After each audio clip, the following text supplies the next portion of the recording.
Right madam. నాకు అంటే doubt ఇప్పటికి కూడా, మొన్న మీ అదే ఎక్స్ హస్బెండ్ అమెరికా నుంచి మాట్లాడినప్పుడు, నేను సీతను అనుమానించడానికి చిచ్చి నేను అంటే రాముడిని కూడా తక్కువ చేసి మీ మీద అంత అద్భుతమైన ప్రేమ అంటే ఇంతవరకు ఎవరు రాముడిని అలా తక్కువ చేయలే. అది అలాంటిది చెప్పి మిమ్మల్ని అంతగా అభిమానించాడు కదా!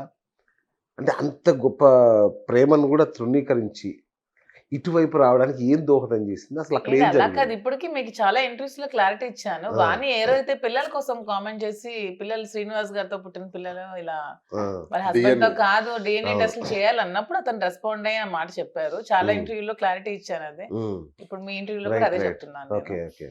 మా ఇద్దరి మధ్యలో ప్రేమ అంటే తను ఎప్పుడు కూడా ఫారెన్ లో ఉండేవాళ్ళు. తనకి ఎప్పుడు డబ్బు, మనీ, సంపాదన ఇదే ఇంపార్టెన్స్. నేను ఎప్పుడు ప్రేమ మీరెందుకెళ్ళలేదు? కోరుకునేదాన్ని. మీరెందుకెళ్ళలేదు? మామూలుగా నాకెప్పుడు నాకు ఇండియానే ఇష్టం. నాకు ఫారిన్ కంట్రీస్ నాకు ఉండడం నాకు ఇష్టం. నేను ఒక 1 ఇయర్ 2 ఇయర్స్ వెళ్ళాను. నాకు నచ్చలేదు. ఓకే. నేను వచ్చి ఇండియాలోనే సెటిల్ అయిపోయాను. చాలా సార్లు రిక్వెస్ట్ చేశాను. ఇండియాలో వచ్చి ఉండిపోండి. ఫారెన్ లో వద్దు. నాకు ప్రేమ కావాలి. పక్కనే ఉండే హస్బెండ్ నాకు కావాలి. ఇలా దూరంగా ఉంటే నేను బ్రతకలేనని చాలా సార్లు నేను కంపల్ చేశాను. రిక్వెస్ట్ చేశాను. అయినా ఎప్పుడు కూడా తను వినలేదు. ఓకే. మ్యారేజ్ అయ్యి మాకు 10 ఇయర్స్ అయినా సరే 10 ఇయర్స్ మ్యారేజ్ లో తను మహా ఉంటే ఒక 4, 5 మంత్స్ మాత్రమే మాతో ఉన్నారు. 10 ఇయర్స్‌లో. ఆ! ఆ! ఎప్పుడు ఇయర్ లో జస్ట్ 2 మంత్స్ మాత్రమే అతను మాతో ఉండేవాళ్ళు. ఓకే. మిగతా అంతా కూడా తను ఫారెన్ లోనే ఉండేవాళ్ళు. మేము చాలా రిక్వెస్ట్ చేసాం. ఈవెన్ పిల్లలు కూడా రిక్వెస్ట్ చేసేవాళ్ళు. డాడీ ఇక్కడ ఉండండి అని. తనకి ఎప్పుడు కూడా మనీ సంపాదన ఇదే ఆలోచన. మీరు అన్నట్టు ప్రేమిస్తే ఒకళ్ళు ఇస్తే కాదు, ఇద్దరు ఇవ్వాలి. ఇవ్వద్దు ఇవ్వాలిగా. 2 చేతులు అది. కలిస్తేనే ఆ చప్పట్లు. విధంగా మా మధ్యలో స్పేస్ ఉండేది. హ్మ్. ఆ స్పేస్ ని ఇంకాస్త వాణి చెప్పుడు మాటలు అవి చెప్పి ఇంకొంచెం స్పేస్ ని పెంచింది. ఓకే. పెంచిన తర్వాత మీరు ఒకటి నేను అన్నారు కదా! వాణి గారే నన్ను రాజకీయాల్లోకి తీసుకొచ్చారు అని. మరి ఇట్లా ఇదెందుకు ఇట్లా ఈ సడెన్‌గా ఎంతోమంది కార్యకర్తలు ఉంటారు కదా! మీకు తనకి ఎందుకు అంటగట్టాల్సొచ్చింది అది? మేబీ మాధురి అంటే అప్పటికే అక్కడ మాధురి అంటే ఒక ఫేమ్ ఉంది. మాధురి అంటే ఒక బ్రాండ్ ఉంది. మాధురి అంటే ఒక మంచిగా ఒక ఒపీనియన్ ఉంది. నాకు ఫ్యాన్ ఫాలోయింగ్ ఉంది. టక్కల్లో అన్నీ ఉన్నాయి. సో మాధురినే బ్లేమ్ చేసి ఈజీగా జనాలు నమ్మడానికి బయట ప్రపంచానికి ఈజీగా ఉంటుంది. ఇంకెవరు అంత ఈజీగా ఉండదు. ఇప్పుడు ఎవరినో చూపిస్తే మీరు నమ్మరు. మాధురి అనగానే మీరందరికీ ఇంట్రెస్ట్ పుట్టింది. అవును. ఏంటి అవును. స్పెషల్ ఏంటి అవునవును. ఏంటి అని. అవును. అవును. సో ఆ విధంగానే మాధురినే చూపిస్తే ఇది ఈ ఈ స్క్రిప్ట్ బాగా తన వర్కౌట్ స్వార్థం అవుతుందని ఆమె కోసం ప్లాన్ మమ్మల్ని చేసింది. వాడుకుందండి. హ్మ్. తను ఫుల్ టైమ్ పొలిటీషియనా అండి గతంలో? నేనే పొలిటీషియన్ ఇంతవరకే ఉండేది. కానీ ఆశ ఎక్కువ. అది ఎలాంటిదంటే నేను ఎమ్మెల్యే గెలుస్తాను అనుకుంటే ఆ టికెట్ తనకు కావాలి. ఓడిపోతాం అనుకుంటే వద్దు. ఓకే. వాతావరణాలు వ్యతిరేకంగా ఉంటే. బిజినెస్ పీక్స్లో ఉన్నాయంటే తనకు ఉండాలి. బిజినెస్ డౌన్ అయిందంటే తనకు వద్దు. ఇలాంటి ఒక రకమైన టిపికల్ థింకింగ్. మీ సొంత మేనమామనా? బావ అవుతారా? అంతే మరి మేనమామ. ప్రపంచంలో ఇలాంటి వింత స్టోరీ ఎక్కడ ఉండదు. అదే ఇప్పుడు అంటున్నాను. నాలాంటి స్టోరీలు ఉండొచ్చు. నాకు మా హస్బెండ్ కు ఉన్న స్టోరీలు చాలా ఉండొచ్చు కానీ అవును. అవును. వీలాంటి స్టోరీ ఎక్కడ ఉండదు. భర్త బాగుంటే నేను బాగుంటాను. భర్త కొన్నింటికి తలొగ్గాలి, భార్య తలొగ్గాలి. ఇద్దరి అంతే మధ్య ఒక కదా. ఏంటి అభిమానం, ఒకటి ప్రేమ అనుకోవాలండి. ఉండాలి. తన అది ఎమ్మెల్యే అయితే ఆటోమేటిక్ గా వైఫ్ ఎమ్మెల్యే వైఫ్ అవుతుంది. అంతే మోర్ కదా. Then MLA. నేను అవ్వాలి అనుకోవటంలో పొరపాటు. అది అయినా తన అవని అని నేను అనుకున్నాను. తను అవ్వాలి అనుకోలేదు. అనుకోవడంలో కూడా పొరపాటు లేదండి. తనని పతనం చేసి అవ్వాలనేది తప్పు. తప్పు.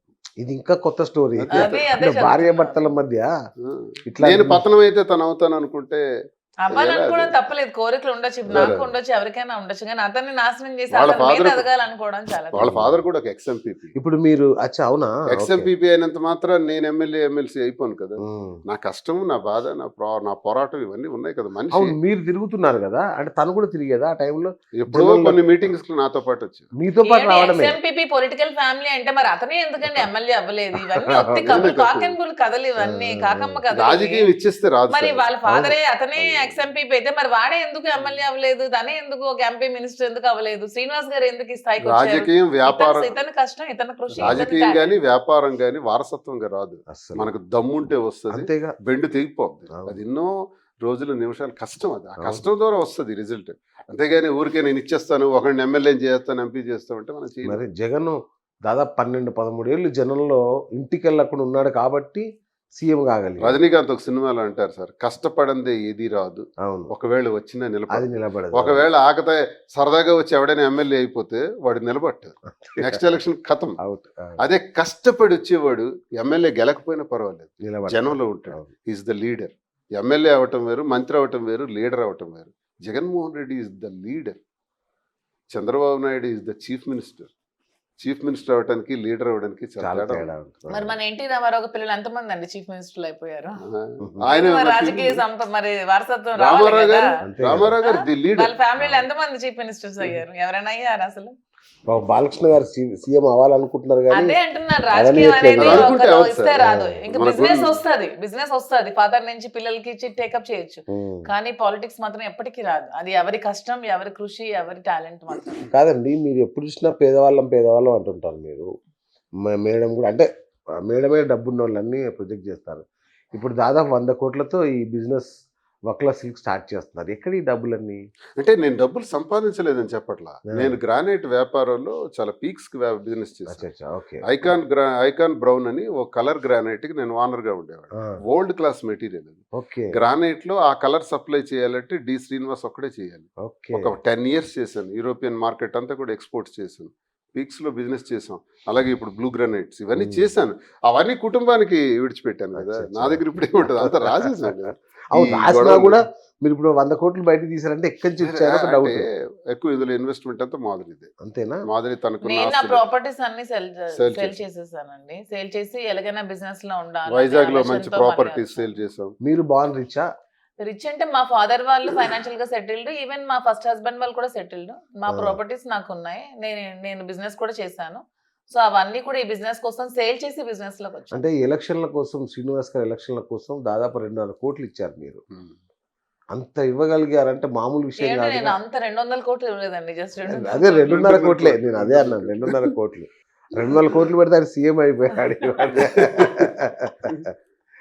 సో ఎక్కడ మీకు అంత డబ్బులు? ముందు నుంచి Business లు ఉన్నాయి కదా. బిజినెస్ లు ఉన్నాయి. ఫాదర్ రియల్ ఎస్టేట్ అపార్ట్మెంట్స్ అవి Petrol కన్స్ట్రక్షన్ bunk, చేస్తూ ఉంటారు. బ్యాంక్స్ ఉన్నాయి, వ్యాపారాలు ఉన్నాయి, అన్ని ముందు నుంచి సెటిల్డ్ అండి. Okay, okay. ముందు యాన్సిస్ట్రల్ ప్రాపర్టీస్ ఇప్పుడు నాకు వచ్చినవే నేను ఇప్పుడు సేల్ చేసి బిజినెస్ లో ఇప్పుడు పెడుతున్నాను. బిజినెస్ లో కూడా మా దగ్గర మూలధనం లేదు, అన్ని అమ్మేసి. అమ్మేసాం అంతే. ఓ. శ్రీనివాస్ గారు వెల్ సెటిల్డ్ అండి, ఫైనాన్షియల్ గా వెల్ సెటిల్డ్, కానీ అన్ని తనకి ఇచ్చేసి వచ్చేసారు. సార్ అన్నట్టు అన్ని ఇప్పుడు అతను ఆమె చెప్పిన చొక్కా ప్యాంట్ ఇప్పుడు వచ్చారు, అన్ని ఇచ్చేసి ఇప్పుడు వచ్చారు. ఇప్పుడు లుంగి షర్ట్ కానీ కాదు, 100%. Pant shirt. Pant pant shirt shirt పెట్టారు. ఇప్పుడు వచ్చారు, అప్పుడు కాదు. అప్పుడు తను సంపాదించుకున్నారు, కాలేజీలు పట్టుకున్నారు, వెల్ సెటిల్డ్ అయ్యాడు. ఇతన్ని చూసి ఇతను ఉంటే మనకి బాగుంటుంది, ఇతను టాలెంటెడ్ అని ఇతన్ని చూసి ఆమె లవ్ చేసి పెళ్లి చేసుకున్న తర్వాత ఇతను ఎప్పుడు కూడా ఎవరిని ఇష్టపడి పెళ్లి చేసుకోలేదు. వాళ్ళు బలవంతం పెట్టి ఆమె లేచిపోయి వీళ్ళ ఇంటికి వచ్చి మరి ఇతనే కావాలని చెప్పి పెళ్లి చేసుకుంది. అవునా? వీళ్ళ మదర్ కి ఇష్టం లేదు, వీళ్ళ మదర్ అసలు ఒప్పుకోలేదు. అదే అసలు అప్పుడు అడగాలన్న ప్రశ్న వీళ్ళ మదర్ కి ఆగిపోయింది. ఇష్టం లేదు, ఆమె యాటిట్యూడ్ వీళ్ళ మదర్ కి ముందు నుంచి తెలుసు, దీనికి వార్న్ Okay, చేసింది, okay. వద్దని చెప్పింది. మరి అప్పటికి అతను ప్రెజర్ తట్టుకోలేక మ్యారేజ్ చేసుకున్నారు. ఇతను అంచెలంచెలుగా ఎదిగారు, వ్యాపారాలు చేశారు, అన్ని ఇండిపెండెంట్ గా చేశారు, సొంతగా చేశారు, సొంతగా రాజకీయాల్లో ఎదిగారు. తిని ఇండిపెండెంట్ గా స్వయం శక్తితోనే ఇంతవరకు వచ్చారు. Right. వచ్చి ఆ సంపాదించుకున్న ఆస్తి మొత్తాన్ని ఆమెకి ఇచ్చేసి ఆమె ఇప్పటికి పిల్లలకి కూడా ఇచ్చేసి అలా కట్టుబడులతో ఇతను వచ్చారు. ఇప్పటికీ నా సొసైటీతో ఎక్స్పోర్ట్స్ మైనింగ్ లో చేయగలను, అచ్చా, అచ్చా. కానీ ఆ ఫీల్డ్ ఆపాం. ఇంకా అది Okay. అక్కడ ఆపి ఇప్పుడు ఈ రంగంలోకి వచ్చాం. ఎందుకంటే అది ఆపామంటే ఎప్పుడు పొలిటికల్ ప్రెషర్ ఎక్కువ అవుతుంది ఆ బిజినెస్ అవును. మీద. ఇతను బాగా దాన్ని డెవలప్ చేయడం, దీని కష్టాన్ని అంతా అక్కడ పెట్టడం, ఒక 30 crores 40 crores వరకు ఇన్వెస్ట్మెంట్ పెట్టారు క్వారీలో.